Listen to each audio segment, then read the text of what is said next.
जाजपुर रे उपनिर्वाचन हम कि न हम सेठिकार जे विधायिका अच्छा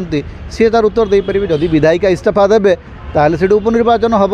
किंतु तुरंत उपनिर्वाचन है भाया स्थिति जाजपुर में नहीं कारण जदि भी से इस्तीफा दियंती ताहले जो आमर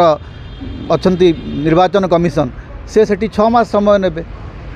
तेणु जितेबाला पर्यंत सबू कथा को विचार न करते पर्यंत जाजपुर विधायिका इस्तीफा देवे ना बा बबी दास सीधा सड़क उपनिर्वाचन को जावाक चाहिए ना से हे तो गोटे क्षेत्र प्रस्तुत हो पाए से 6 मास हो पाए वर्षे पर हे तो से गोटे योजना करूथाई पारती किंतु से योजना त्वरित कार्यकारी है भाया स्थिति ना। द्वितीय कथा हूँ बबी दास को अणदेखा कराऊँच बबी दास तो सब सभारे बसुँच एमती कौ सांगठनिक सभा अच्छी कहतु जो थे बबी दास नहांती जमती ओडिशा मीडिया रे चर्चा चली भिके पांडियान सब गुड़ाक परोक्ष रही माने परिचालना कर भिके पांडियान अच्छा भिके पांडियान तो दल भी ना तो कहीं देखुना ताले भिके पांडियान सब करमती सेमती बबी दास को अणदेखा करवा पक्षछेदन करवा यहाँ हूँ आम मानकर कल्पना बबी दास सबुठी अच्छा किंतु मानस मंगराज को देखा मिलूनी यहाँ सत कथा जे मानस मंगराज कौन सभा को आसुना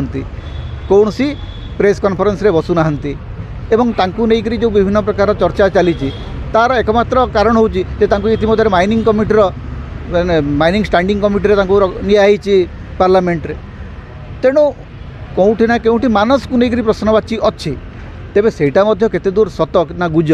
सेटा मध्य देखा पड़ो तबे बीजेपी